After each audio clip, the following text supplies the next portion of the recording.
সংবাদ দুপুরের বিরতিহীন আয়োজনে স্বাগত সবাইকে। আপনাদের সাথে আছি জাহিদুল বাশার, আমি আছি আতিফান জুমান। শুরুতেই জানিয়ে দেব শিরোনামগুলো। ঐতিহাসিক ৭ই মার্চের ৫০ বছর পূর্তিতে বঙ্গবন্ধুর প্রতি প্রধানমন্ত্রীর শ্রদ্ধা। ধানমন্ডির ৩২ নম্বরে মানুষের ঢল। গোল্ডেন মনির গ্রেপ্তারের পর তার প্লটগুলো দখলের হিড়িক। ইতিমধ্যে বেদখলে কয়েকটি হয়েছে নার্সারি, দোকান, গ্যারেজ।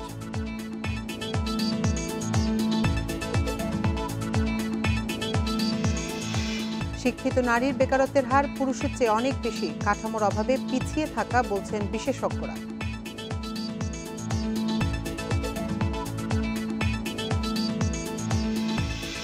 চট্টগ্রাম কারাগারের তালাবদ্ধ কক্ষ থেকে বন্দি উধাওয়ের ঘটনায় জেলার ও ডেপুটি জেলার প্রত্যাহার।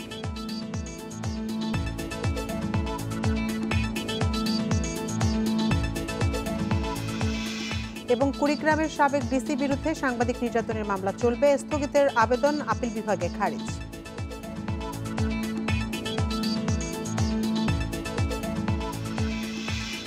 শিরোনামগুলো শুনছিলেন এতক্ষণ, চলে যাচ্ছে পুরো খবরে। ঐতিহাসিক ৭ই মার্চ বিশ্ব ইতিহাসে সেরা ভাষণগুলোর মধ্যে অন্যতম। এদিন দেয়া বঙ্গবন্ধুর সেই ভাষণ। বিশ্লেষক গবেষকেরা বলছেন, শেখ মুজিবুর রহমানের স্টেটসম্যানশিপের পরিচায়ক এ ভাষণের ধারাবাহিকতায় জন্ম হয়েছে একটি স্বাধীন রাষ্ট্রের। এমন নজির আর কোনো দেশে নেই। ৫০ বছর আগে যেদিন স্বাধীনতার ডাক দিয়েছিলেন বঙ্গবন্ধু, ঐতিহাসিক সেই দিন ভোরে জাতির পিতার প্রতি শ্রদ্ধা জানান তার কন্যা প্রধানমন্ত্রী শেখ হাসিনা। এ সময় বঙ্গবন্ধুর ছোট মেয়ে শেখ রেহানা তার সঙ্গে ছিলেন। সর্বকালের সর্বশ্রেষ্ঠ বাঙালি স্বাধীনতার স্থপতি শেখ মুজিবুর রহমানের প্রতিকৃতিতে শ্রদ্ধা নিবেদনের সময় করোনা সতর্কতায় এবার দলীয় নেতাকর্মীরা প্রধানমন্ত্রীর সঙ্গে ছিলেন না। পরে আওয়ামী লীগ সাধারণ সম্পাদক ওবায়দুল কাদের দলের জ্যেষ্ঠ নেতাদের সঙ্গে নিয়ে জাতির পিতার প্রতিকৃতিতে ফুল দিয়ে শ্রদ্ধা জানান। তাদের এই সুবর্ণ জয়ন্তীর প্রোগ্রাম আসলে একটা রাজনৈতিক স্ট্যান্ডবাজি এবং তারা স্বাধীনতার ফুটনোটকে ইতিহাসের মহানায়ক বানাতে চায়। তারা ঘোষণার পাঠককে ঘোষক বানাতে চায়।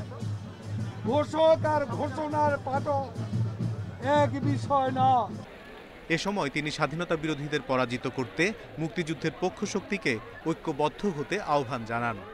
মুক্তিযুদ্ধের সপক্ষের সকল শক্তিকে শেখ হাসিনার নেতৃত্বে ঐক্যবদ্ধ করে সাম্প্রদায়িকতা সহ সকল অপশক্তিকে পরাজিত করে বঙ্গবন্ধুর স্বপ্নের সোনার বাংলা বিনির্মাণ করব।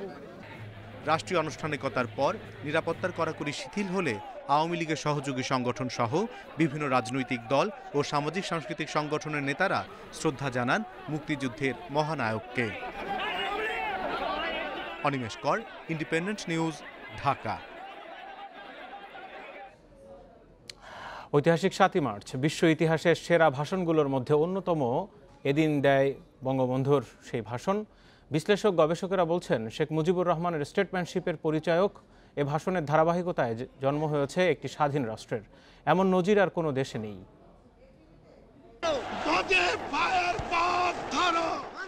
১৯৭১-এর ৭ই মার্চ রোববার দুপুর ঢাকার রেসকোর্স ময়দানে স্বাধীনতা উন্মুখ বাঙালির জনসমুদ্রে হাজির হন শেখ মুজিব। আজ দুঃখ ভারাক্রান্ত মন নিয়ে আপনাদের সামনে হাজির হয়েছি। এভাবেই অলিখিত সেই ভাষণ শুরু হয় বেলা 2:45টায়। স্বাধীনতার ডাক দিয়ে 3টা 3 মিনিটে শেষ করেন কালজয়ী সেই ভাষণ। এবারে সংগ্রাম আমাদের মুক্তির সংগ্রাম, এবারে সংগ্রাম স্বাধীনতার সংগ্রাম। রেসকোর্স ময়দান ছাপিয়ে তা অগ্নিস্ফুলিঙ্গের মতো ছড়িয়ে পড়ে ৫৬,০০০ বর্গ মাইলে। জয় বাংলা। সবার মধ্যে একটা উৎকণ্ঠা কাজ করেছিলেন, কি তিনি কি বলবেন, তিনি কি ঘোষণা দিবেন, তিনি কি বলেছেন সেটা বড় কথা নয়, তিনি কি বলেন নাই সেই কথাটা আমাদের দেখতে হবে, কারণ তিনি সব কিছু বলে গেছেন। সে ভাষণের পর শেখ মুজিবুর রহমানকে পোয়েট অফ পলিটিক্স বলে অভিহিত করে যুক্তরাষ্ট্রের ম্যাগাজিন নিউজউইক। ২০১৩ সালে ব্রিটিশ অধ্যাপক জ্যাকব আর ফিল্ডের we shall fight on the beaches the speeches that inspire history বইয়ে বিশ্বসেরা 41টি ভাষণের মধ্যে স্থান পেয়েছে 7ই মার্চের ভাষণ। 2017 সালে ইউনেস্কোর memory of the world history রেজিস্ট্রারে অন্তর্ভুক্ত হয় এটি। পেরিক্লিসের ভাষণের যে আবেদন তৈরি হয়েছিল 7 মার্চের ভাষণে, সেই আবেদন তৈরি করেছে। গেটিসবার্গ অ্যাড্রেস যেটাকে বলা হয় 2.5 মিনিটের একটু বেশি, সেটা কিন্তু লিখিত। ডক্টর মার্টিন লুথার কিংয়ের আই হ্যাভ এ ড্রিম সেটাও লিখিত বক্তৃতা, কিন্তু বঙ্গবন্ধুর ভাষণ ছিল অলিখিত। অগ্নিঝরা সেই ভাষণে পাকিস্তানিদের 23 বছরের শাসন শোষণের নানা দিক তুলে ধরেন বঙ্গবন্ধু। 23 বছরের ইতিহাস, মুমূর্ষ নরনারীর আর্তনাদের ইতিহাস, বাংলার ইতিহাস, এদেশের মানুষের রক্ত দিয়ে রাজপথ রঞ্জিত করার ইতিহাস। গবেষকরা বলছেন, সেই ভাষণে বাংলার স্বাধীনতার আকাঙ্ক্ষাকে বিচ্ছিন্নতাবাদ বলার সুযোগ রাখেননি বঙ্গবন্ধু। এটা একটা অনন্য ভাষণ আমি বলবো। স্টেটসম্যানশিপের যে পরিচয়টা উনি দিলেন, এটা বৈশ্বিক প্রেক্ষাপটে আমরা যদি দেখি যে এই ধরনের গণ আন্দোলন এবং বিস্ফোরণ যে সমস্ত সমাজে হয়েছে এবং তার ফলে কিন্তু একটা নতুন রাষ্ট্রের উদ্ভব, এটা কিন্তু অনন্য, এটা আর কোথাও হয় না। বঙ্গবন্ধুর 7ই মার্চের ভাষণ শুধু বাংলার নয়, সারা বিশ্বের সম্পদ, যা যুগের পর যুগ মুক্তিকামী মানুষের অনুপ্রেরণার উৎস হয়ে থাকবে। আমি প্রধানমন্ত্রিত্ব চাই না, আমরা দেশের মানুষের অধিকার চাই। Shahadat Swapan, Independent News, Dhaka. 7ই মার্চ বাঙালিকে মুক্তিযুদ্ধে ঝাঁপিয়ে পড়ার সর্বাত্মক নির্দেশনা দিয়েছিলেন বঙ্গবন্ধু। বজ্রকণ্ঠের সেই ভাষণে আছে এক কাব্যিক ব্যঞ্জনা। 75-এর পর যখন চলছিল স্বাধীনতার ইতিহাস বিকৃতি, তখন স্বাধীনতা এই শব্দটি কিভাবে আমাদের হলো, কবিতায় তা তুলে এনেছিলেন কবি নির্মলেন্দু গুণ। স্বাধীন করো, স্বাধীন করো বাংলাদেশ, বাংলাদেশ, বীর বাঙালির অস্ত্র ধরো বাংলাদেশ, স্বাধীন করো। একটি কবিতা লেখা হবে, তার জন্য অপেক্ষার উত্তেজনা নিয়ে লক্ষ লক্ষ উন্মত্ত অধীর ব্যাকুল বিদ্রোহী শ্রোতা বসে আছে ভোর থেকে জনসমুদ্রের উদ্যান সৈকতে। কখন আসবে কবি, কখন আসবে কবি? এই শিশু পার্ক সেদিন ছিল না, এই বৃক্ষে ফুলে শোভিত উদ্যান সেদিন ছিল না। তাহলে কেমন ছিল সেদিনের সেই বিকেল বেলাটি? তাহলে কেমন ছিল শিশু পার্কে বেঞ্চে বৃক্ষে ফুলের বাগানে ঢেকে দেয়া ঢাকার এই হৃদয় মাঠখানি? কপালে কবজিতে লাল শালু বেঁধে এই মাঠে ছুটে এসেছিল কারখানা থেকে লোহার শ্রমিক, লাঙল জোয়াল কাঁধে এসেছিল ঝাঁক বেঁধে উলঙ্গ কৃষক, পুলিশের অস্ত্র কেড়ে নিয়ে এসেছিল প্রদীপ্ত যুবক, হাতের মুঠোয় মৃত্যু, চোখে স্বপ্ন নিয়ে এসেছিল মধ্যবিত্ত, নিম্ন মধ্যবিত্ত, তরুণ কেরানি, নারী, বৃদ্ধ, বেশ্যা, ভবঘুরে, আর তোমাদের মতো শিশু পাতাকুড়ানিরা দল বেঁধে। একটি কবিতা পড়া হবে, তার জন্য কি ব্যাকুল প্রতীক্ষা মানুষের। কখন আসবে কবি, কখন আসবে কবি? বাংলাদেশ স্বাধীন করো, পায়ের পথ ধরো বাংলাদেশ স্বাধীন করো। 100 বছরের শত সংগ্রাম শেষে রবীন্দ্রনাথের মতো দৃপ্ত পায়ে হেঁটে অতঃপর কবি এসে জনতার মঞ্চে দাঁড়ালেন। আমার আজ দুঃখ ভারাক্রান্ত মন নিয়ে আপনাদের সামনে হাজির হয়েছি। তখন পলকে দারুণ ঝলকে তরিতে উঠিল জল, হৃদয়ে লাগিল দোলা, জনসমুদ্রে জাগিল জোয়ার, সকল দুয়ার খোলা, কে রোধে তাহার বজ্রকণ্ঠ বাণী। 7 কোটি মানুষকে তাবায় রাখতে পারবো না। আমরা যখন মরতে শিখেছি তখন কেউ আমাদের দবাতে পারবে না। গণসূর্যের মঞ্চ কাঁপিয়ে কবি শোনালেন তার অমর কবিতা খানি। রক্ত যখন দিয়েছি, রক্ত আরো দেব, এদেশের মানুষকে মুক্ত করে ছাড়বো ইনশাআল্লাহ। এবারে সংগ্রাম আমাদের মুক্তির সংগ্রাম, এবারে সংগ্রাম স্বাধীনতার সংগ্রাম। জয় বাংলা।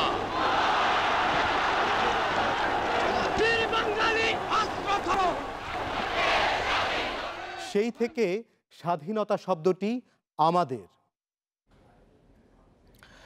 7 মার্চের ঐতিহাসিক ভাষণের ভিডিও ধারণ যেমন চ্যালেঞ্জিং ছিল, তেমনি পাকিস্তানি জান্তা সরকারের রক্তচক্ষু উপেক্ষা করে ভাষণটির ফিল্ম ডেভেলপ ও সংরক্ষণ করা ছিল আরও কঠিন। সেদিন জীবনের ঝুঁকি নিয়ে সেই কাজটি করেছিল 8 জনের একটি দল। তাদেরই একজন আমজাদ আলী খন্দকার জানাচ্ছেন, 35 মিলিমিটারে সেই ভাষণের ফিল্ম লুকিয়ে রাখা হয়েছিল ধানের গোলায়। রেসকোর্স ময়দানে লাখো মানুষের সমাবেশ। এর মধ্যেই যে কোনো পরিস্থিতিতে ভিডিও ধারণের প্রস্তুতি নেয় সেই সময়ে সরকারি ফিল্ম ডিভিশনের পরিচালক আবুল খায়েরের নেতৃত্বে একটি দল। 8 জনের এই দলেই ছিলেন আমজাদ আলী খন্দকার। সরকারি চাকুরিজীবী হয়েও অসীম সাহসে মঞ্চের মাত্র 3 ফুট দূর থেকে তিনি রেকর্ড করেছেন বঙ্গবন্ধুর ভাষণ। গুলি চালাবার চেষ্টা করো না। ওদের গুজব ছিল যে দায়সুদ্ধা উড়িয়ে দিবে। পাকিস্তান সরকার চাকরি করে আমরা প্রকাশ্যে একেবারে কী হবে না জানি না, যদি ধরে নিয়ে যায় বঙ্গবন্ধু আমরা ছাড়িয়ে নিয়ে আসবে, আর মরে গেলে তো আল্লাহ গেলাম। রেকর্ডের পর এফডিসিতে নিয়ে ফিল্ম ডেভেলপ করতে হয়েছে ভিন্ন নামে। পাকিস্তানি সরকারের চোখ ফাঁকি দিতে টেপের ওপরে বঙ্গবন্ধুর ভাষণের বদলে লিখেছেন সাইক্লোন ও নির্বাচন। ফিল্ম ডেভেলপের পর সেনা ও পুলিশের তল্লাশি এড়িয়ে তা নিরাপদ জায়গায় পৌঁছে দিয়েছেন জীবন বাজি রেখে। আমি ফিল্ম রক্ষা করছি, আমার ইচ্ছা আমি করতে পারিনি, এবং বঙ্গবন্ধু ব্যাকগ্রাউন্ড আসলে বলে আমি করতে পারছি। মানুষ নৌকা বেয়ে মুক্তিযুদ্ধ হয়েছে, মানুষ বাতরান দেয় মুক্তিযুদ্ধ হয়েছে। আমি এত বড় কাজ করে মুক্তিযুদ্ধ সার্টিফিকেট পাই না, আমি কিন্তু পাইনি। আমি অনলাইনে আবেদন করছি, আমার দেয় নাই। 72 থেকে 75 পর্যন্ত ডিএফপি ও বিটিভির ক্যামেরাম্যান হিসেবে দেশ বিদেশে রাষ্ট্রীয় অনুষ্ঠান এবং বঙ্গবন্ধুর মায়ের মৃত্যুসহ জাতির পিতার অনেক স্মৃতি ভিডিওতে ধারণ করেছেন আমজাদ আলী খন্দকার। বঙ্গবন্ধুর নিহত 7 নম্বর সিগনাল মধ্যে IWC চেয়ারম্যান রহমান সাহেব, আমি আপনার সে বললাম আপনার আমি এই রাত্রে এই জ্বরের ভিতরে আপনি ছাড়তে পারি না, তো তার অনেক ধমক, আমার মা বানা গেছে তুই ছাড়বি না। তখন সে চালু জাহাজ ছাড়িয়ে দিল। একদিন দুপুরে খাওয়া দাওয়ার পরে দেখি কি বঙ্গবন্ধু ওনার ছোটো একটু বাপের ঘরের ভিতরে বাপ বসে আছে খাটের উপরে, আর উনি তার মাথা দিয়ে শুয়ে আছে, আর বঙ্গবন্ধু মাথা দোলাই দিতেছে বাপে। মা হারা ছেলে আদর করতেছে, সে ঘুমাইতেছে বাপের করে শুয়ে শুয়ে। জানলার ফাঁকদের দেখে আমি কিছু দৌড় ক্যামেরা নিয়ে এসে ছবি তুলছি।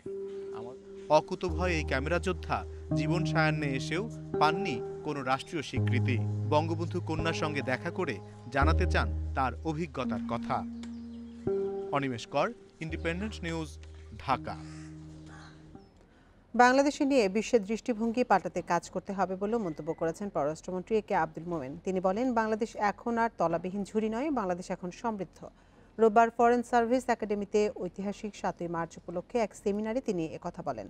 উন্নয়ন অগ্রযাত্রায় বাংলাদেশ শিরোনামে এই সেমিনার আয়োজন করে পররাষ্ট্র মন্ত্রণালয়, Bangabandhu centre for foreign policy and diplomacy এবং ফরেন সার্ভিস একাডেমি। পররাষ্ট্রমন্ত্রী আরও বলেন, শুধুমাত্র উত্তরণ হলেই হবে না, জনগণের সেবার মান বাড়াতে হবে। বিদেশে যেখানে মিশনে আছে সেখানে সেবার মান বাড়াতে হবে বলে মন্তব্য করেন তিনি। তাছাড়া বিদেশে বাংলাদেশের উন্নয়নের কথা তুলে ধরতে আহ্বান জানান।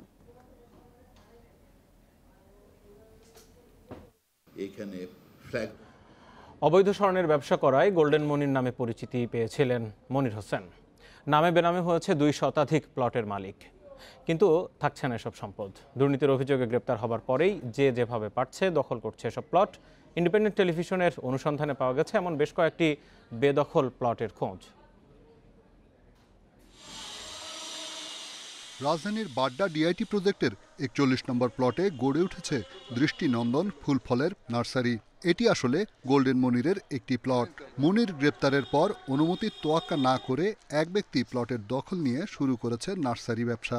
এইখানে ভাড়া দিই না, মনে করেন যে কিছুই দিচ্ছি না, তাহলে মালিক সঠিক মালিক কেটা আমি সঠিক জানি না। এটা আমি যদি ভাড়া দিতাম তাহলে আমি বুঝতে পারতাম যে আসল মালিককে। খোঁজ নিয়ে জানা গেছে জমি অধিগ্রহণে ক্ষতিগ্রস্ত তৈয়ব আলীর নামে রাজকের এই প্লট বরাদ্দ দেওয়ার ব্যবস্থা করে গোল্ডেন মনির চক্র। পরে 1999 সালে প্লটের নামজারি হয় মনিরের নামে, আর বর্তমানে প্লটটি বেদখল হয়ে চলছে নার্সারি। দেখাই যাচ্ছে এই জমিটিতে কোনো স্থায়ী স্থাপনা নাই। যখনই কোনো জমিতে সাধারণত দেখা যায় যে কাগজপত্রে সমস্যা দেখা দেয়, তখনই কিন্তু জমির মালিকরা সেখানে স্থায়ী স্থাপনা করেন না। তবে এসব করেও শেষ রক্ষা হয়নি। বারিধারার প্রগতি সরণির যে ব্লকে 1 ও 2 নম্বর প্লটে টিনশেড দোকান বানিয়ে ভাড়া দিয়েছেন মনির। প্লট দুটি এখন বেদখল। ভাড়াটিয়ারা ভাড়া দিচ্ছেন নতুন দখলদারকে। এটা মালিক কি আমি জানি না সঠিক। ভাড়া নিছেন তাদের কাছ থেকে? জয়নাল ভাই কাছ থেকে। মনিরের এরকম আরও কয়েকটি প্লট দখল করে গড়ে উঠেছে রিকশা, গ্যারেজ ও ভাঙ্গারির দোকান। দুদক জানায় গোল্ডেন মনিরের মালিকানাধীন ৩৮টি প্লট জব্দের প্রক্রিয়া শুরু হয়েছে। জব্দ হবার পর এইসব প্লটের তত্ত্বাবধায়ক নিয়োগ দেওয়া হবে। সবকিছুর তো একটা শেষ আছে, অপরাধের একটা শেষ আছে। আইনের হাত কিন্তু অনেক লম্বা। আলটিমেটলি কি হলো, আইনের হাতে উনি ধরা পড়লো। এখন আইনের হাত অনেক লম্বা, ইনভেস্টিগেশন হবে, চার্জশিট হবে, সবকিছু বেরিয়ে আসছে। অভিযোগ আছে গোল্ডেন মনিরের মালিকানায় প্লটের সংখ্যা ২ শতাধিক। এইসব প্লটের হদিস পেতে অনুসন্ধান চালাচ্ছে দুদক। রিশাদ হুদা, ইন্ডিপেন্ডেন্ট নিউজ, ঢাকা। বাংলাদেশে উচ্চশিক্ষায় বাড়ছে নারীর অংশগ্রহণ, তবে শিক্ষিত নারীদের বেকারত্বের হার পুরুষের চেয়ে অনেক বেশি। সরকারের 2 পৃথক সংস্থার গবেষণায় উঠে এসেছে এই চিত্র। আর বিশেষজ্ঞরা বলছেন, সমাজ ও রাষ্ট্র কাঠামো যথেষ্ট নারী বান্ধব না হওয়ায় অনেক উচ্চশিক্ষিত নারী কর্মক্ষেত্রে আসছেন না। এতে বাধাগ্রস্ত হচ্ছে অর্থনীতিতে নারীর অবদান। বাংলাদেশ শিক্ষা তথ্য ও পরিসংখ্যান ব্যুরোর গবেষণা বলছে, উচ্চ মাধ্যমিক পর্যায়ে নারীর উপস্থিতির হার 48.43%, আর বিশ্ববিদ্যালয়ে এ হার 36.23%। প্রতি বছরই বাড়ছে এ হার। এদিকে পরিসংখ্যান ব্যুরোর 2016-17 এর শ্রমজরিপ অনুসারে দেশের নারীর বেকারত্বের হার পুরুষের তুলনায় প্রায় 3 গুণ। উচ্চশিক্ষিত নারীদের 21.4% বেকার হলেও পুরুষদের মধ্যে বেকার 8.3%। নারীটাকে কিন্তু আসলে বাইরের কাজও করতে হচ্ছে, ঘরের কাজও করতে হচ্ছে, বাচ্চা সামলাতে হচ্ছে। আমাকে শিক্ষিত চাচ্ছে, মাস্টার্স কমপ্লিট আমি করব, কিন্তু আমাকে চাকরি করতে দিবে না। মেয়েদেরও সাইকোলজিক্যাল ব্যাপার কিন্তু আছে যে আমাকে হয়তো বা আমার হাজবেন্ড দেখবে। চাকরি পেতে সমস্যার পাশাপাশি অনেক উচ্চশিক্ষিত নারী বিভিন্ন কারণে কাজে যোগ দিতে অনাগ্রহী। 5 বছর আগের গবেষণায় আমি দেখেছি যে প্রতি বছর বিভিন্ন সরকারি, বেসরকারি এবং অন্যান্য কারিগরি শিক্ষা থেকে প্রতি বছর প্রায় অনার্স বা সমমানের ডিগ্রি অর্জন করে 32,000-এর উপরে শিক্ষার্থীরা, 12,000 কিছু উপরে নারী শিক্ষার্থী রয়েছে, এবং এদের প্রায় 3,000-এর কাছাকাছি নারী শিক্ষার্থী শুধু শ্রমবাজারে যায়। প্রথমত আপনারা জানেন যে আমাদের দেশে এখন পর্যন্ত যে নারীর শিক্ষাটা অনেকের জন্য খুব বেশি স্ট্যাটাস সিম্বল। উচ্চশিক্ষিত নারী পুরুষ দেশের সম্পদ। নারীদের অধিক সংখ্যায় কর্মক্ষেত্রে আনতে সামাজিক দৃষ্টিভঙ্গি পরিবর্তনের পাশাপাশি প্রয়োজন নারী বান্ধব কর্মক্ষেত্র, বলছেন বিশেষজ্ঞরা। যখন সে মাদারহুডে ঢুকে যাচ্ছে তখন কিন্তু তার জন্য চ্যালেঞ্জটা জানি আরও বেশি হয়ে যায়। ব্যক্তিগত পর্যায় থেকে শুরু করে সমষ্টিক পর্যায় পর্যন্ত সকল জায়গায় একটা আমূল পরিবর্তন আনলেই বুঝি আমরা এই সুফলটা পাবো বলে আমি মনে করি। উচ্চশিক্ষায় নারীর উপস্থিতি বাড়লেও কমেনি নিপীড়ন। তাই নারীর আর্থিক ক্ষমতায়ন নিশ্চিত করতে প্রয়োজন কর্মক্ষেত্রে অংশগ্রহণ বাড়ানো। তাতে করে নারীর অবস্থানের আমূল পরিবর্তন হবে বলে মনে করছেন সমাজচিন্তকরা। সুলতানা জাহান মিতু, ইন্ডিপেন্ডেন্ট নিউজ, ঢাকা। করোনার মধ্যে ঘরে বসে বিভিন্ন পণ্য তৈরি করে উদ্যোক্তা হয়েছেন অনেক নারী। কেক, মিষ্টি সহ বিভিন্ন পণ্য তৈরি করে অনলাইনে বিক্রি করছেন তারা। নারী উদ্যোক্তাদের এমন উদ্যোগ অর্থনীতিতে সম্ভাবনা হিসেবে দেখছেন অর্থনীতিবিদরা। তবে এই উদ্যোক্তাদের ব্যবসা বাড়াতে ঋণ সুবিধা সহ সরকারি সহযোগিতা দেওয়ারও পরামর্শ তাদের। গৃহিণী থেকে সফল উদ্যোক্তা ফারজানা তানি ঘরে বসেই বানাচ্ছেন কেক, মিষ্টি সহ নানা রকমের খাবার। করোনা পরিস্থিতিতে মানুষের দীর্ঘ সময় ঘরে থাকার দিনগুলোতে বেড়ে যায় অনলাইনে খাবারের চাহিদা। এই সময়ে ফেসবুক পেজ ব্যবহার করে বাণিজ্যিকভাবে কেক বিক্রি শুরু করেন তানি। দিন দিন খাবারের চাহিদা বেড়ে যাওয়ায় মাস শেষে এখন তার উপার্জন 50,000 টাকা। আমার পুঁজি ছিল মাত্র 2,000 টাকা। 2,000 টাকা থেকে আজকে অলমোস্ট আমার 10 লাখ টাকার উপর ইনকাম। আমার মেইন ফোকাসই কেকে, তারপর ডেজার্ট আইটেম করতেছি, কিছু রিসেন্টলি জার কেক করতেছি ভাইয়া, চকলেট করতেছি। করোনার মধ্যে তানির মতো উদ্যোক্তা হয়েছেন তাহসিনা রুমাও। বেসরকারি একটি প্রতিষ্ঠানে চাকরি করলেও করোনাকালে বাসায় বসে অনলাইনে খাবার বিক্রি করছেন। শখের বশে শুরু করলেও এখন তিনি সফল উদ্যোক্তা। মাস শেষে উপার্জন প্রায় 30,000 টাকা। একজনের কাছ থেকে আরেকজন শুনে আমাকে খাবারের অর্ডার করতে লাগলো। তো আমার পেজে নানা রকম খাবার আছে, সেটা ডেজার্ট আইটেম, কেক থেকে শুরু করে কোনো বাড়িতে যখন কোনো একটা বড় আয়োজন হয় তখন একসাথে আজকাল অনেক মানুষের খাবারের আয়োজন করাটা অনেক কঠিন হয়ে যায় ব্যস্ত জীবনে, তখন তারা হয়তো বা আমাকে কাছে খাবার অর্ডার করছে। নিজে থেকেই তৈরি হওয়া এসব নারী উদ্যোক্তাদের ব্যবসা সহজ করতে প্রয়োজন ঋণসহ নানা সুবিধা। প্রাতিষ্ঠানিকভাবে প্রশিক্ষণ পেলে তারা অর্থনীতিতে বড় ভূমিকা রাখবেন বলেও মনে করছেন অর্থনীতিবিদরা। ই কমার্স ভিত্তিক যে প্রতিষ্ঠান রয়েছে ই ক্যাপ, সেই ই ক্যাপের কিন্তু কার্যকরী ভূমিকা দরকার রয়েছে। সেই কার্যকরী ভূমিকা হতে পারে বিভিন্ন ধরনের স্বল্প মেয়াদের প্রশিক্ষণ দেবার মাধ্যমে। নারী উদ্যোক্তারা বলছেন তাদের ব্যবসার জন্য বড় চ্যালেঞ্জ হচ্ছে পণ্য ডেলিভারি সহ প্রাতিষ্ঠানিক স্বীকৃতি না থাকা। এগুলো সহজ করা গেলে ব্যবসা আরও বাড়বে বলছেন তারা। Sohel Rana, Independent News, Dhaka. চট্টগ্রাম কারাগার থেকে বন্দি পালানোর ঘটনায় জেলার ও ডেপুটি জেলারকে প্রত্যাহার ও 2 কারারক্ষীকে বরখাস্ত করা হয়েছে। এছাড়া ঘটনা তদন্তে 3 সদস্যের কমিটি করেছে কারা অধিদপ্তর। কারাগারের তালাবদ্ধ কক্ষ থেকে উধাও হওয়া হত্যা মামলার আসামি ফরহাদ হোসেন রুবেলের সন্ধান এখনো পাওয়া যায়নি। এর আগেও কারাগারের ড্রেনে ও ছাদে 2 বার লুকিয়েছিলেন এই হাজতি। তার খোঁজ না মেলায় শনিবার রাতে থানায় মামলা করেছেন চট্টগ্রাম কারাগারের senior jail super Rafiqul Islam. Kotwali থানার ভারপ্রাপ্ত কর্মকর্তা জানান, ফরহাদ হোসেনের বাড়ি নরসিংদীর রায়পুরায়। গত 9 ফেব্রুয়ারি সদরঘাট থানার একটি হত্যা মামলায় তাকে কারাগারে পাঠানো হয়। শনিবার ভোর থেকে তাকে পাওয়া যাচ্ছে না। এ ঘটনায় পুলিশ ও কারা কর্তৃপক্ষের যৌথ তল্লাশি চলছে। ধারণা করা হচ্ছে কারাগারের ড্রেন দিয়ে সে পালিয়ে গিয়ে থাকতে পারে।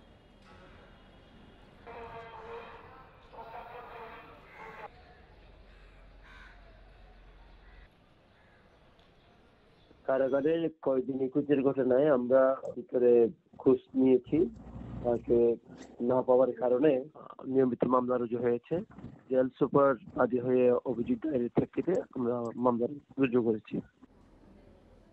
এ বিষয়ে আরো জানাতে এবার চট্টগ্রাম থেকে আমাদের সাথে যোগ দিচ্ছেন সহকর্মী অনুপম শীল। অনুপম, কারাগার থেকে যে ফরহাদ হোসেন রুবেল পালিয়ে গেছে তার সন্ধান এখন পর্যন্ত পাওয়া গেছে কিনা, এ বিষয়ে সবশেষ কি তথ্য আছে আপনার কাছে? না, এখনো পর্যন্ত প্রায় 18 ঘন্টার বেশি হতে চললো, অর্থাৎ গত কাল ভোর 6টা থেকে যদি আমরা হিসাব করি, কিন্তু এখনো পর্যন্ত কিন্তু যে এই হত্যা মামলার আসামি ফরহাদ হোসেন সে কোথায় আছে সেটি এখনো বের করা যায়নি, এবং সে কি এখনো কারাগারের ভেতরে আছে নাকি বেরিয়ে গেছে সেটিও আসলে স্পষ্ট করে বলা যাচ্ছে না। কালকে সকালে মূলত যখন ভোর 6টায় তার যে সেলের তালা খুলে আবার বন্দীদের গুনা হচ্ছিল, তখনই মূলত এই বিষয়টি ধরা পড়ে। পরবর্তীতে এখানে কারাগারের ভিতরে ব্যাপক তল্লাশি চালানো হয় এবং সে সময় প্রথম দিকে কিন্তু কারাগারের কারারক্ষীরাই এই তল্লাশি চালায়, কিন্তু পরবর্তীতে তারা কোতোয়ালি থানায় একটি জিডি করে এবং তার প্রেক্ষিতে আমরা দেখেছি যে চট্টগ্রাম মেট্রোপলিটন পুলিশের একটি টিম এসেও কারাগারের ভেতরে একেবারে অনেকটা চিরুনি অভিযান চালিয়েছেন। এরপরেও যেহেতু এই বন্দির আগেও অন্য মামলায় এখানে কারাগারে এসে 2 দফা লুকিয়ে থাকার একটি ইতিহাস রয়েছে, সেই প্রেক্ষাপটে সকলেই ধারণা করছিল হয়তো সে হয়তো এখানেই কোথাও লুকিয়ে আছে। তবে যেহেতু গতকালকে একেবারে চিরুনি তল্লাশি চালানোর পরও তাকে পাওয়া যায়নি, এখন সে কি আসলে আদৌ কারাগারের ভেতরে আছে নাকি কারাগার থেকে বের হয়ে যেতে সমর্থ হয়েছে সেটিও যেমনটি বলছিলেন যে 2 বার সে পালানোর চেষ্টা করেছে এবং তালাবদ্ধ একটা রুম থেকে সে গায়েব হয়ে গিয়েছে, এটি কি করে সম্ভব? কারাগারের নিরাপত্তা নিয়ে একটা প্রশ্ন থেকে যাচ্ছে। কারা কর্তৃপক্ষ কি বলছে এই বিষয়ে? হ্যাঁ, এটি একটি অত্যন্ত অদ্ভুত এবং আমরা যেটি বলছিলাম যে একটি অত্যন্ত চমকপ্রদ তথ্য, যে আমরা পরবর্তীতে আসলে বিভিন্ন সূত্র থেকে খবর পেয়ে যেটি জানছিলাম যে সেই তালাবদ্ধ কক্ষটি সঠিকভাবে তালাবদ্ধই করা হয়নি এবং 5:15টার দিকে, অর্থাৎ 6টা বাজে যে গণনা শুরু হয় 5:15টার দিকেই সে বন্দী অর্থাৎ ফরহাদ বেরিয়ে গেছে। এই বিষয়টা নিয়ে জানতে আমরা গতকাল দুপুর থেকে চট্টগ্রামের যিনি ডিআইজি প্রিজনস আছেন তার সাথে চট্টগ্রামের সিনিয়র জেল সুপার এবং বিভিন্নভাবে ডেপুটি জেলার আমরা অসংখ্যবার এদের সাথে যোগাযোগের চেষ্টা করছি, দেখা করার চেষ্টা করেছি, কিন্তু তারা আসলে কেউই সাড়া দিচ্ছেন না।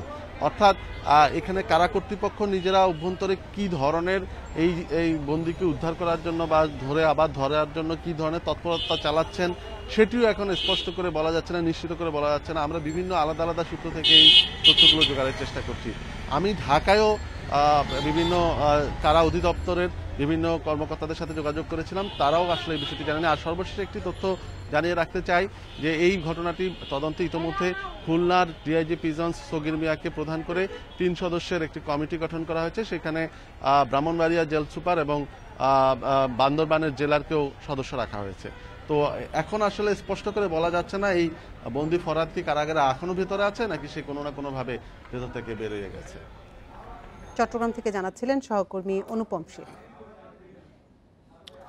কুড়িগ্রামে সাংবাদিক আরিফুল ইসলামকে নির্যাতনের ঘটনায় তৎকালীন জেলা প্রশাসক সুলতানা পারভিন সহ অন্যদের বিরুদ্ধে ফৌজদারি মামলা চলবে, আদেশ দিয়েছে আপিল বিভাগ। গত বছরের 14 মার্চ মধ্যরাতে বাড়ি থেকে ধরে নিয়ে ভ্রাম্যমাণ আদালত বসিয়ে সাংবাদিক আরিফুল ইসলামকে নির্যাতনের অভিযোগে মামলা হয় কুড়িগ্রামের তৎকালীন ডিসি সুলতানা পারভিন সহ কয়েকজন সরকারি কর্মকর্তার বিরুদ্ধে। এই মামলার কার্যক্রম স্থগিত চেয়ে আবেদন করেন আরডিসি নাজিম উদ্দিন। তবে আজ সেই আবেদন খারিজ করে দিয়েছেন প্রধান বিচারপতি সৈয়দ মাহমুদ হোসেনের নেতৃত্বাধীন আপিল বেঞ্চ। এর ফলে সুলতানা পারভিন সহ জড়িত অন্যান্যদের বিরুদ্ধে মামলার কার্যক্রম চলতে আর কোনো বাধা নেই, জানিয়েছে আইনজীবী।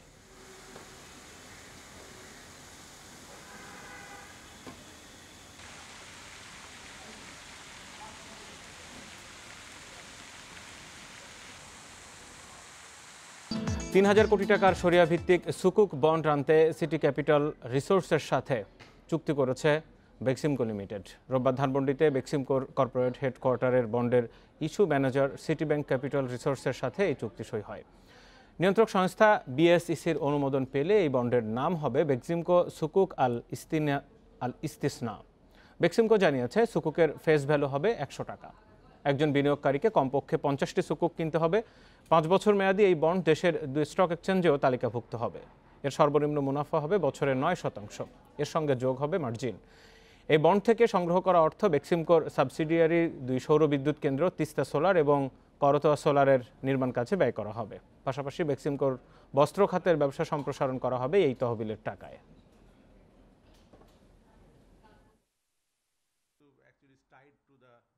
আপনি বিক্রি করে দিতে পারেন, দাম বাড়তে পারে, দাম কমতেও পারে, কিন্তু অ্যাটলিস্ট ফিক্স যারা ইনকামের জন্য করবে ওদের তো আর বিক্রি করার প্রশ্ন ওঠে না হয়তো, কিন্তু যারা চায় তারা করতে পারে। আর নাহলে প্রতি বছর 20% করে কিন্তু শেয়ারে কনভার্ট করবে। সো শেয়ার প্রাইস যদি বাড়তে থাকে বেক্সিমকোর, তাহলে ওখানেও একটা বেনিফিট আসতে পারে। 26 মার্চের মুক্তিযোদ্ধাদের তালিকা প্রকাশ করা হবে বলে জানিয়েছেন মুক্তিযুদ্ধ বিষয়ক মন্ত্রী আকমা মোজাম্মেল হক। সকালে সোহরাওয়ার্দী উদ্যানে মুক্তিযুদ্ধ বিষয়ক 2টি ভ্রাম্যমাণ জাদুঘর বাসের উদ্বোধনী অনুষ্ঠানে তিনি একথা বলেন। তিনি বলেন, যাদের বিরুদ্ধে অভিযোগ রয়েছে তারা পরে যাচাই বাছাই শেষে যুক্ত হবেন। বঙ্গবন্ধুর খুনিদের মুক্তিযোদ্ধাদের তালিকা থেকে বাদ দেওয়া হবে বলেও জানান মন্ত্রী। এদিকে রাজাকারের তালিকার বিষয়ে আইন পাশ হলে কাজ শুরু হবে। এই বছরের 16 ডিসেম্বরের আগেই রাজাকারের তালিকা প্রকাশ করা হবে বলে জানান মন্ত্রী। এছাড়া জিয়ার পদক বাতিলের বিষয়ে সিদ্ধান্ত হয়নি, তবে তদন্ত কমিটির সুপারিশের ভিত্তিতে সিদ্ধান্ত নেওয়া হবে।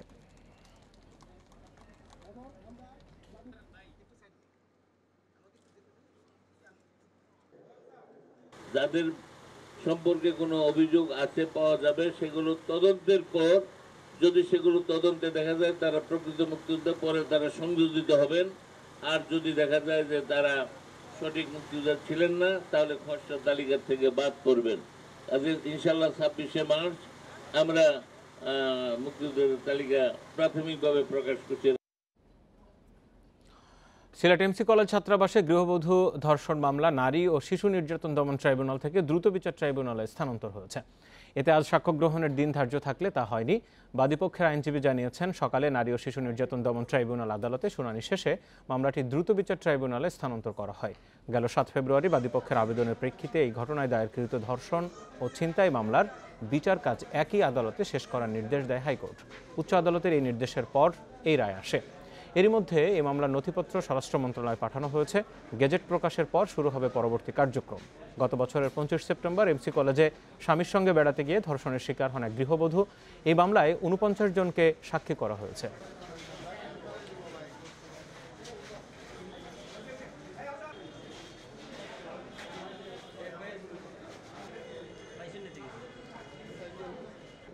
এই মামলা এবং এই যে দায়রা 250 মামলা একত্রে 2 মামলা দ্রুত বিচার আদালত সিলেটে বিচারের জন্য একটা প্রক্রিয়াধীন আছে।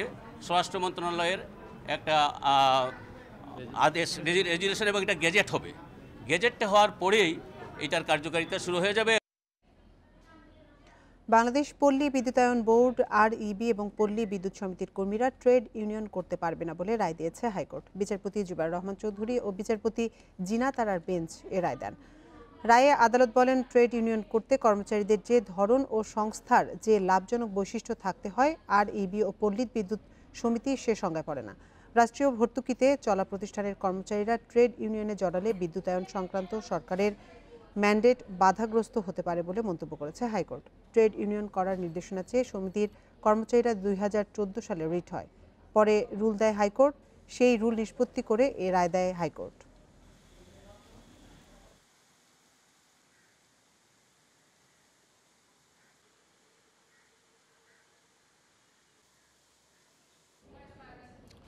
ফেসবুকে আপত্তিকর ছবির জেরে ছাত্রীর মৃত্যুর ঘটনায় একজনকে গ্রেপ্তার করেছে গোয়েন্দা পুলিশ। এক সংবাদ বিজ্ঞপ্তিতে এই তথ্য জানিয়েছে গোয়েন্দা পুলিশ। গ্রেপ্তারকৃত সৌরভ দাশগুপ্ত প্রাথমিকভাবে ঘটনার সত্যতা স্বীকার করেছে। গোয়েন্দা পুলিশ জানিয়েছে, সাতক্ষীরায় এক কলেজ ছাত্রী আত্মহত্যা করার ঘটনা তদন্ত শেষে সৌরভকে গ্রেপ্তার করা হয়। প্রেমের সম্পর্ক ভেঙে গেলে মেয়েটির ফেসবুক আইডি হ্যাক করে অশ্লীল ছবি ছড়ায় একটি চক্র। 2020 সালের 9 নভেম্বর দৈনিক জাতীয় পত্রিকায় খবরের সূত্র ধরে সিআইডি সাইবার পুলিশের মনিটরিং টিম গঠন করে ঘটনা তদন্ত করে।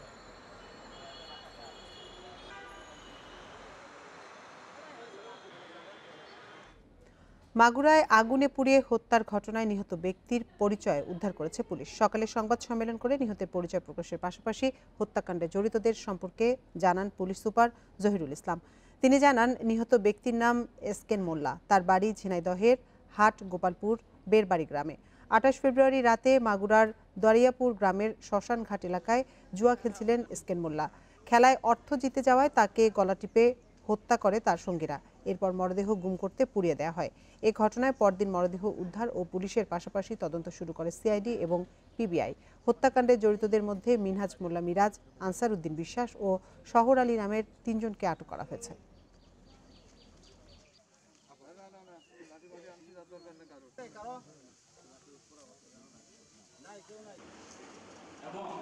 যারা তার সাথে জুয়া খেলতো ফলে তারা অর্থকরীর দিক থেকে ক্ষতিগ্রস্ত হতো।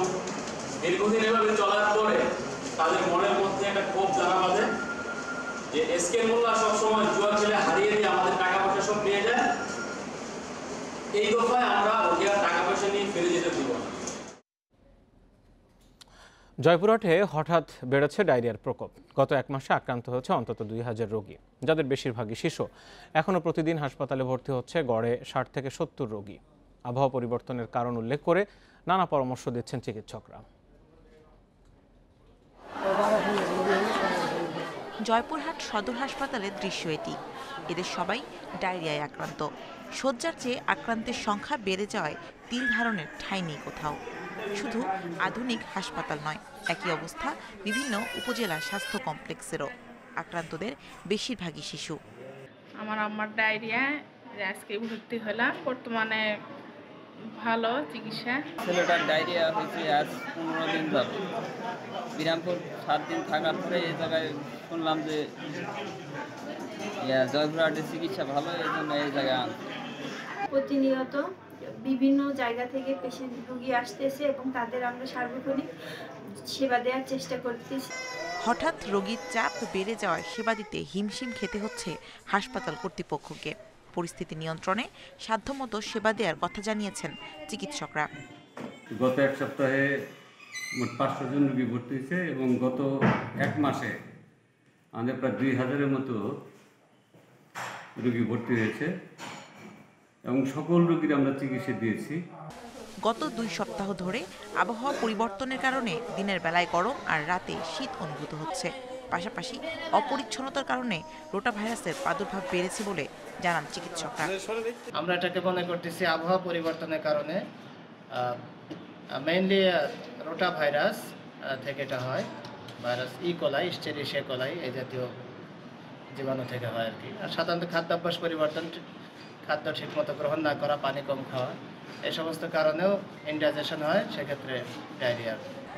ডায়রিয়া প্রতিরোধে বিশুদ্ধ পানি, বেশি বেশি তরল খাবারের পাশাপাশি শিশুদের বাড়তি নজরদারির জন্য অভিভাবকদের পরামর্শ দিয়েছে স্বাস্থ্য বিভাগ। Independent news desk. বিশ্বে করোনায় মৃতের সংখ্যা 26 লাখ ছাড়ালো। এদিকে গত 24 ঘন্টায় করোনায় বিশ্বে মারা গেছে 7000-এরও বেশি মানুষ।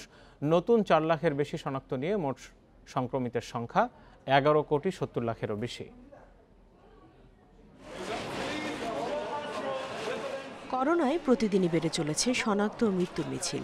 বিশ্বে এক বছরে প্রাণ গেছে ২৬ লাখের। এর মধ্যে সবচেয়ে বেশি প্রাণহানি হয়েছে আফ্রিকায়। মৃত্যু হয়েছে ১০ লাখের বেশি মানুষের। ৮,৩৩,০০০-এর বেশি মৃত্যু নিয়ে এরপরে অবস্থান ইউরোপের। বিশ্বে একদিনে সবচেয়ে বেশি ১,৫০০ জনের মৃত্যু হয়েছে যুক্তরাষ্ট্রে। দেশটিতে এ পর্যন্ত প্রাণহানি ৫,৩৭,০০০ ছাড়িয়েছে। নতুন শনাক্ত ৫৮,০০০-এর বেশি। করোনা মোকাবেলায় মার্কিন প্রেসিডেন্ট জো বাইডেনের $১.৯ ট্রিলিয়ন আর্থিক প্রণোদনার অনুমোদন দিয়েছে মার্কিন সিনেট। শনিবার মার্কিন কংগ্রেসের উচ্চকক্ষে ভোটাভুটিতে পাশ হয় বিলটি। ব্রাজিলে একদিনে ১,৪০০-এরও বেশি মানুষের মৃত্যু হয়েছে। নতুন শনাক্ত ৬৭,০০০-এর বেশি। সংক্রমণ বাড়ায় সাও পাওলোতে জারি করা হয়েছে লকডাউন। হাসপাতালগুলোতে দেখা দিয়েছে শয্যা সংকট। তবে প্রতিবেশী দেশ আর্জেন্টিনা ও উত্তর আমেরিকার দেশ মেক্সিকোতে শিথিল করা হয়েছে লকডাউন। রাশিয়ার তৈরি করোনা ভ্যাকসিন স্পুটনিক 5-এর প্রথম ডোজ নিয়েছেন ভেনেজুয়েলার প্রেসিডেন্ট নিকোলা মাদুরো। ভারতে অক্সফোর্ড অ্যাস্ট্রাজেনেকার কোভিশিল্ডের টিকা নিয়েছেন তিব্বতের ধর্মীয় নেতা দালাই লামা। করোনা মোকাবিলায় ব্যর্থতার অভিযোগে পদত্যাগ করেছেন প্যারাগুয়ের স্বাস্থ্যমন্ত্রী। এদিকে গত ৫ দিনে নতুন করে করোনা শনাক্ত না হওয়ায় নিউজিল্যান্ডের অকল্যান্ডে তুলে নেওয়া হয়েছে লকডাউন। আগামী সপ্তাহ নাগাদ আরও ৩১টি দেশে ১,৪৪,০০,০০০ ডোজ করোনা টিকা সরবরাহের ঘোষণা দিয়েছে বিশ্ব স্বাস্থ্য সংস্থার COVAX initiative. Nusrat Serin, Independent News. সামরিক সরকারের আদেশ মানতে অস্বীকার করে ভারতে পালিয়ে আশ্রয় নেওয়া ৮ পুলিশ সদস্যকে ফেরত দিয়েছে মিয়ানমারের জান্তা সরকার। এক চিঠিতে ভারত সরকারকে এই আহ্বান জানানো হয়। এদিকে বিক্ষোভকারী গ্রেপ্তারে এখনও রাত্রিকালীন অভিযান অব্যাহত রেখেছে পুলিশ। নিরাপত্তা বাহিনীর তৎপরতার পরও বিক্ষোভ অব্যাহত রেখেছে গণতন্ত্রপন্থীরা। দ্বিতীয় মাসে গড়িয়েছে মিয়ানমারের জান্তা সরকার বিরোধী আন্দোলন। সেনা শাসনের বিরুদ্ধে রোববারও রাজপথে নামে নানা শ্রেণী পেশার মানুষ। এরই মধ্যে নিরাপত্তা বাহিনীর হামলা ও দমনপীড়নে প্রাণ গেছে অর্ধশতাধিক গণতন্ত্রকামীর। আন্তর্জাতিক চাপ উপেক্ষা করে বিক্ষোভকারীদের ওপর গুলি, টিয়ার গ্যাস ও লাঠিচার্জ চালাচ্ছে নিরাপত্তা বাহিনী। শনিবার রাতেও দেশটির বৃহত্তম শহর ইয়াঙ্গুনে অভিযান চালায় নিরাপত্তা বাহিনী।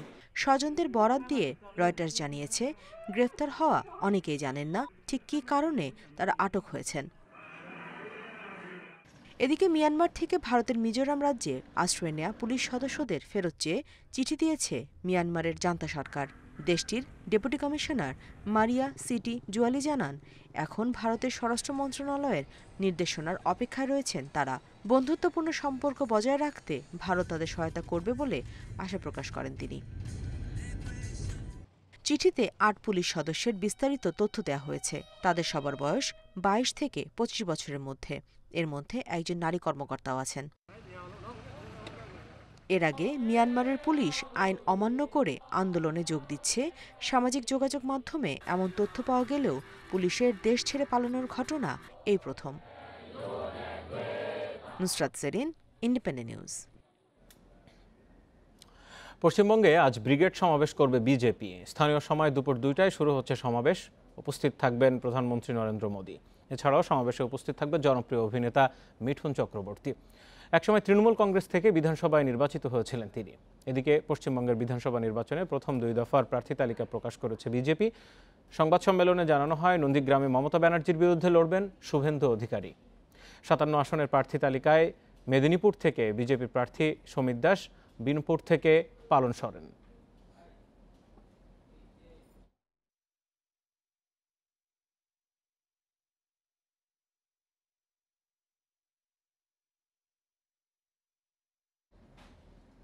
বাফুফে সভাপতি টেলিফোনে বিসিবি সভাপতির কাছে ফুটবলের জন্য ফতুল্লা স্টেডিয়াম চেয়েছিলেন, কিন্তু সেটা হচ্ছে না। বৃষ্টি মৌসুমেও মাঠ যাতে ক্রিকেটের উপযোগী থাকে সেজন্য কাজ শুরু করেছে এনএসসি। এদিকে ঘরোয়া ক্রিকেট শুরুর আগে ভ্যাকসিন নিশ্চিত করা হবে জানিয়েছেন যুব ও ক্রীড়া প্রতিমন্ত্রী। তবে কেউ নিতে না চাইলে জোর করা হবে না। বৃষ্টি মৌসুম এলেই আন্তর্জাতিক এই ভেন্যুটি চেনা দায়, পরিণত হয় নর্দমা অথবা পুকুরে। বিসিবি বেশ কয়েকবার আবেদন করলেও কোনো সাড়া পায়নি। দেশের অন্যতম সেরা এই ভেন্যুটি অবহেলায় যেন মৃতপ্রায়। সবশেষ আন্তর্জাতিক ম্যাচ হয়েছে ২০১৬ সালে। 3 ফরম্যাট মিলিয়ে ম্যাচ সংখ্যা 16। সময়ের সাথে চারপাশে গড়ে উঠেছে দালান কোঠা, কিন্তু ভাগ্য বদলায়নি খান সাহেব ওসমান আলী স্টেডিয়ামের। দীর্ঘ অপেক্ষার পর বিসিবির আবেদনের সাড়া দিয়ে কাজ শুরু করেছে এনএসসি। এমন তৎপরতায় কপাল পুড়েছে বাফুফের। এই মাঠে ফুটবল ম্যাচ আয়োজনের যে চেষ্টা তার হচ্ছে না।